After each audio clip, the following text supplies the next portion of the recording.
अल्लाह के नाम पे कुछ दे दे बाबा, अल्लाह तुझे बहुत देगा, कभी बस के नीचे तो कभी ट्रक के नीचे। भाई सुबह सवेरे का टाइम है, ये कोई आने का टाइम है? दुआ कर।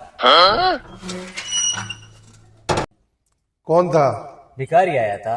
चल दिखाओ। हो रहा ए इधर आ। जी भैया, अल्लाह तेरा भला करे।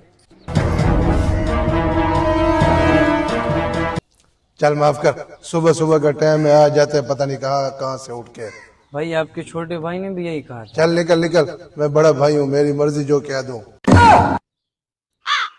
साले कैसे कैसे लोग रहते हैं, एक बार बुला के फिर वापस भेज देते हैं हमारे यहाँ।